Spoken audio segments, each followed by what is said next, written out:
조갑제 TV 시청자 여러분, 5월 16일 오후 4시를 넘었습니다.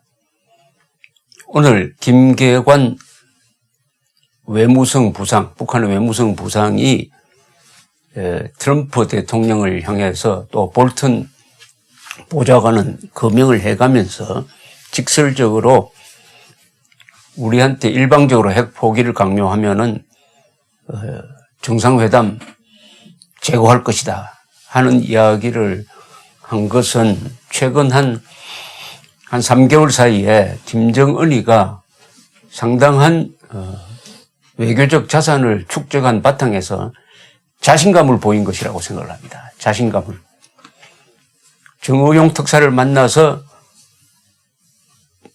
조선반도의 비핵화는 선대 요원이었다 이렇게 이야기했을 때보다 지금 한 세월이 한 2달 넘게 넘어가니까 그동안에 김정은이가 꽤 강하게 되었다 하는 이유는 바로 대한민국을 말하자면 파트너로 삼고 어떤 점에서는 들러리로 삼고 그리고 무엇보다도 시진핑과 2번 만나면서 전략적 공조를 하게 되었다는 겁니다.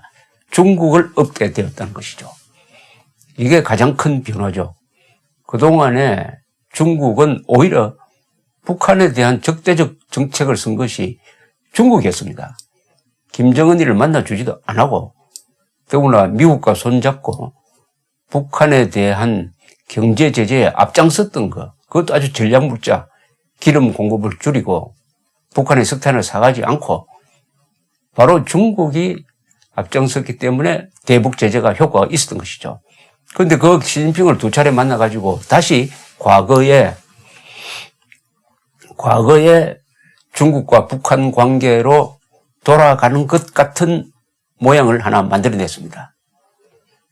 그러면서 나온 이야기가 북한 핵을 일괄 타결해가지고 없애는 것은 안 되고 단계적으로 동시적으로 해야 한다. 동시적이란 말을 만들어냈습니다. 그러나 미국은 완전한 일괄 핵 폐기를 주장하고 있으니까 도저히 서로 맞출 수 없는 조건이 만들어진 것이죠. 그러면 어떻게 해서 시진핑은 김정은이를 다시 밀어줄 생각을 하게 되었느냐. 밀어준다는 말이 약간 어폐는 있습니다. 왜냐하면 그렇다고 해서 중국이 북한에 대한 제재를 풀 수가 없습니다. 뒷거래로는 도와줄 수가 있을 것입니다. 그러나 풀 수 없는 것은 북한에 대한 제재가 유엔 안보리 결의이기 때문입니다. 이것을 풀려면은 거부권을 행사하는 나라가 하나만 있어도 풀 수가 없어요. 이 제재는 하기도 힘들지만 푸는 게 참 어렵습니다. 그래서 말로나 돈이 안 드는 외교적 어떤 응원, 정치적 뒷받침을 시진핑이가 하기 시작을 했습니다. 그래서 김정은과 만나서 핵 문제를 단계적으로 한다, 동시적으로 한다. 그것은 조건을 붙여가지고 지리하게 끌면서 회담 국면으로 가서 서로 맞바꾸는 그런 거래를 하겠다는 것이었죠.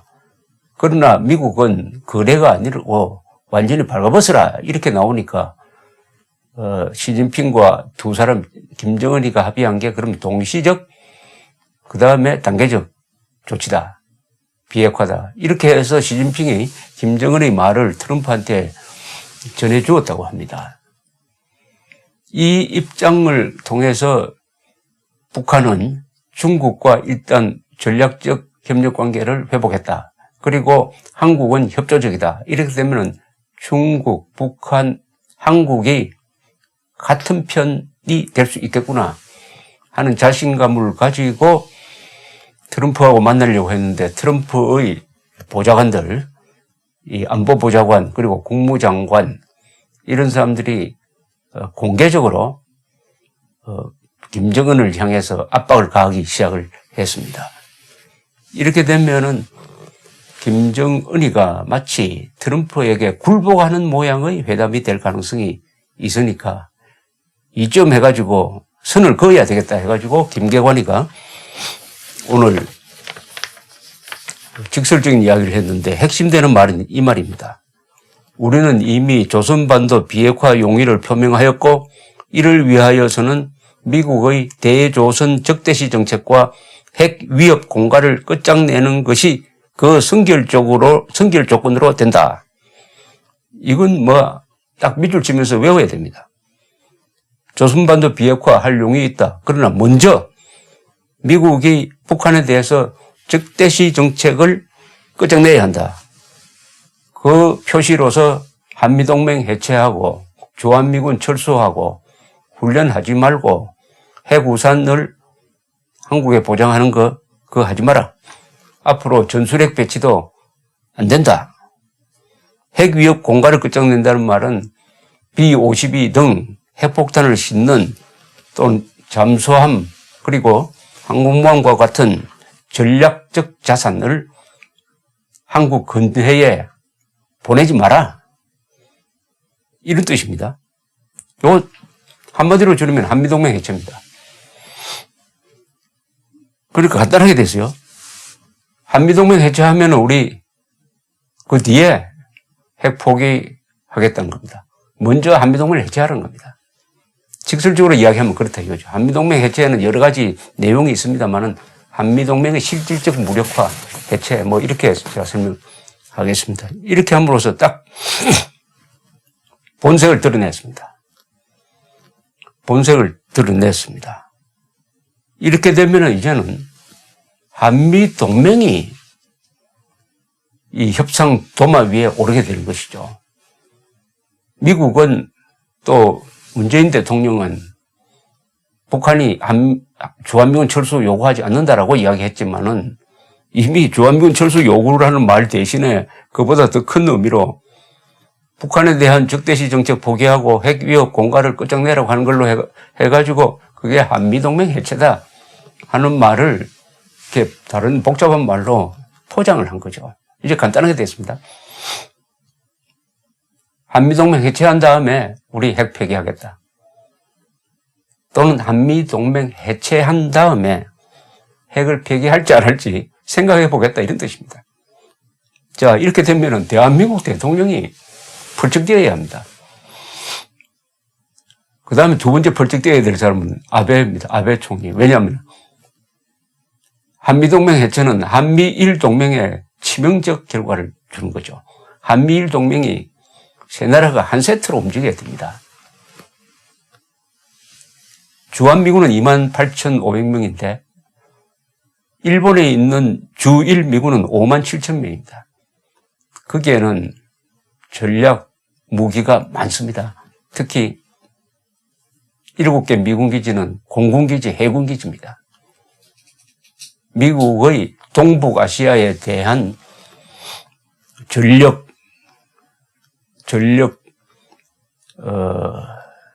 전개에 있어서 핵심적인 곳이 한국이 아니고 일본입니다. 한국에서 전쟁이 일어나면은 바로 일본에 있는 미군 병력이 한반도로 전개되는 것이죠. 그래서 일본과 한국의 협력은 절대적입니다. 이걸 잘 아는 중국, 북한에서는 그리고 남한의 좌익 세력은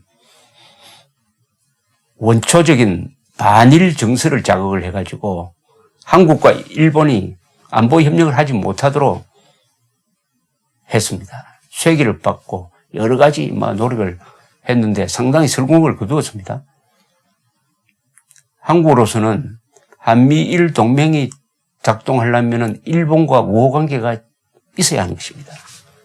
그래서 정보도 교류하고 이렇게 돼야 되는데 박근혜 대통령이 노력을 했죠. 그래서 종군 위안부 문제를 최종적으로 타결짓고 그다음에는 이명박 대통령 때 합의하고도 서명하지 못했던 군사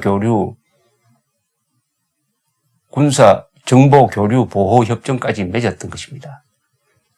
한쪽에서는 박근혜 대통령이 이 아베 수상과 사이가 나쁜 것 같았지만은 나중에는 다시 정상화가 되었습니다. 그때 이 집권 세력은 한국과 일본의 군사 협력을 반대했습니다. 그러면 누가 도움이 됩니까? 한반도에서. 미국, 북한이죠, 북한. 자, 한미동맹이 이렇게 도마 위에 딱 오르면은 한국 대통령은 국민들을 안심시키는 이야기를 해야 됩니다. 어떻게 해야 되느냐? 한미동맹이 절대로 미국과 북한 사이에 논의 대상이 되어서는 안 된다. 한미동맹 문제는 한국과 미국의 문제다. 한미동맹이 만들어진 이유는 바로 김일성의 남침 전쟁 범죄 행위에서 비롯되었다. 가해자는 발언권이 없다. 또 방어적 목적으로 만들었다. 이 문제는 어느 나라도 간섭할 수 없다. 한국과 미국이 의논한 문제다라고 딱 선을 그어야 됩니다. 지금부터 해야 돼요. 과거에 그렇게 했는데 이 불문율을 부순 사람은 김대중 씨였습니다. 김대중 대통령이 김정일을 2000년 6월에 만났을 때 한미동맹의 위상 변경에 대해서 깊은 이야기를 합니다. 그리고 사실상 합의를 해요. 밀약을 하는 것입니다. 주한미군을 북한에 대한 적대적 군대로 유지하는 것이 아니라 북한과 남한 사이에서 또는 동북아 전체의 평화와 안정을 위한 일종의 평화유지군으로 바꾼다는 데서 놀랍게도 합의를 합니다. 물론 문서가 되지 않으니까 언젠가는 이걸 북한에서 들고 나올 가능성이 있는데요. 그 불문율을 김대중 씨가 부쉈습니다. 그러나 그 뒤에 보수 정권이 계속되면서 그게 이어가지도 않고 북한이 그걸 주장할 계제도 못 되었는데 앞으로 한미동맹 문제가 나오면은 과거에 김대중, 김정일의 미략까지 들고 나올 가능성이 있습니다. 그러니까 한미동맹에 대해서는 우리 정부 입장이 확고해야 된다. 그리고 단순해야 된다.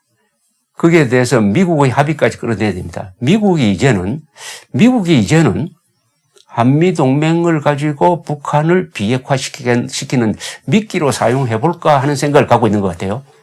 한미동맹을 축소시킨다든지, 한미동맹의 성격을 바꾼다든지, 이렇게 되면은 그야말로 통째로 한국의 안보를 대륙에 있는 중국과 북한 쪽으로 넘길 가능성이 있는 것입니다. 중국이 바로 김정은을 지금 지원하고 있는 이유는 바로 이것이죠. 한국에 전개된 미국의 전력을 뒤로 물리는 거죠. 뒤로 물리는 거.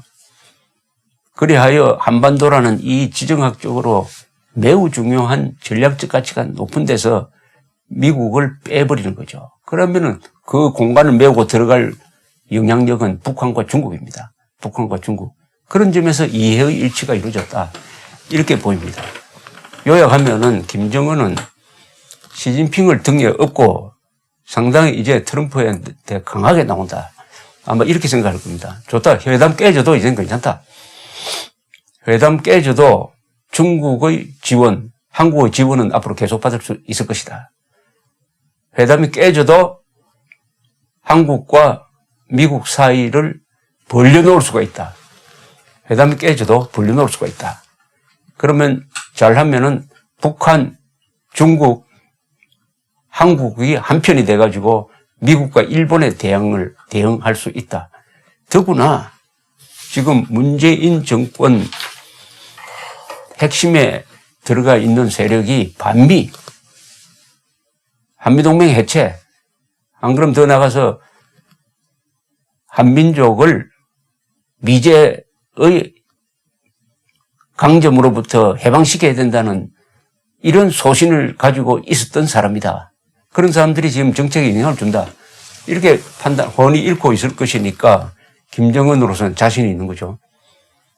자신이 있습니다. 왜냐하면 중국이 뒷받침해주고 한국이 말을 잘 듣는 구조이고 중국, 북한, 남한의 이 문재인 정권의 지향하는 바는 반미다. 한미동맹 해체다. 한미동맹 해체만 되면은 그 다음에 북한은 남한을 적화시킬 자신이 있다. 역사적 경험이 있다. 즉 6.25 때 트루만이 미군을 보내지 않았으면 그때 적화시킬 수 있었는데 미군이 들어오는 바람에 실패했다. 그래서 김일성 세력의 평생 소원은 3대에 걸쳐 내려오는 소원은 주한미군 철수 한미동맹 해체입니다. 한미동맹 해체하면은 1대1로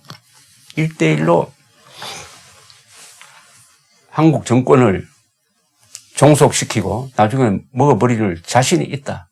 더구나 한 손에 핵무기를 가지고 있다. 다른 손에 남한 내의 종북, 친북, 좌파 세력을 움직일 수 있다. 핵무기는 전략무기, 그리고 남한의 이 계급투쟁론자들은 정치무기입니다. 정치적 무기와 전략적 무기를 결합시키면은 권력이 없는 남한의 친미 세력, 자유민주 세력을 축소시키든지 또는 괴멸시키든지 약화시켜가지고 연방제 통일이라는 명분을 걸고서 국호도 바꾸고 대한민국 생일도 없앴으니까 이제는 이름 없애는 것은 더 간단할 것이다. 이렇게 해가지고 한반도에서 북한 노동당 정권이 민족의 챔피언이 되는 이른바 민족통일국가를 만든다. 이런 대전략을 구사하는 가운데서 한국이 좀 결정적으로 불리한 자리에 섰다는 것을 오늘 알 수가 있습니다. 그 이유는 문재인 정권이 한미동맹을 소중하게 여기지 않는다. 한미동맹을 지킬 생각이, 열망이 없는 것 같다. 또는 한미동맹을 해체하고 싶어 하는 것 같다. 이런 입장이기 때문인 것입니다. 한미동맹은 자유민주체제와 함께 이승만 대통령이 만든 두 개의 기둥이었습니다. 그런 점에서 지금 대한민국은 이승만 체제라고도 볼 수가 있습니다. 이승만 대통령은 한미 상호방위조약을 체결하면서 우리 민족이 평화롭게 번영할 수 있는 생명줄을 하나 만들었다는 표현을 했습니다. 생명줄을 아껴야죠. 그런데 생명줄이 아니라 우리의 목을 쥐는 밧줄이라고 생각하는 부류의 사람들이 득세를 해가지고 이 생명줄을 스스로 끊으려고 합니다. 인수봉에 밧줄을 걸고 올라가는데 그 밧줄을 스스로 끊어버리면 추락사밖에 없는 것이죠. 오늘 일어난 일을 통해서 우리는 이제 상황을 정확하게 봐야 됩니다. 북한의 핵무장 목표는 한미동맹 해체다. 한미동맹 해체다. 그 다음 단계는 남한 공산화다. 그 다음 단계는 자기들이 말하는 민족통일이다. 하는 이 대전략으로 가는 시점에서 김정은이가 지금 시진핑의 뒷받침을 받고 남한을 이용해가지고 트럼프까지 속여 먹으려다가 지금 일종의 차질이 생겨서 오늘과 같은 이런 사단이 일어났습니다. 우리로서의 최선의 선택은 이 회담이 이루어지지 않는 겁니다.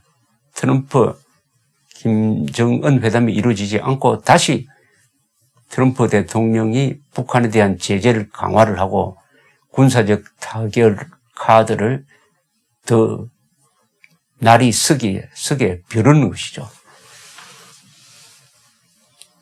대한민국은 핵이 없습니다.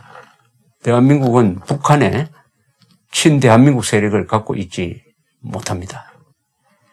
그렇게 함으로써 대한민국의 미래는 자칫 잘못하면은 이스라엘이냐 아니면은 캄보디아냐의 선택의 기로에 서 있다고 볼 수가 있습니다. 이스라엘 같이 이를 악물고 버티어야만 생존할 수 있다. 이런 현실을 직시한다면은 지금부터 우리 국민들의 생활 방식이, 사고 방식이 아니라 생활 패턴이 달라져야 합니다. 달라져야 합니다. 국민들이 자신의 생계, 생활, 나중에는 생명까지 위협받고 있다. 그때 가면 들고 일어날 것이다 라고 생각하지만은 준비를 하고 있어야 됩니다. 준비. 들고 일어나는 것이 하루아침에 되는 게 아닙니다. 그런 준비, 결정적인 날이 다가오는데 준비를 하도록 상황이 강요를 하고 있습니다. 그 날이 바로 오늘입니다. 감사합니다.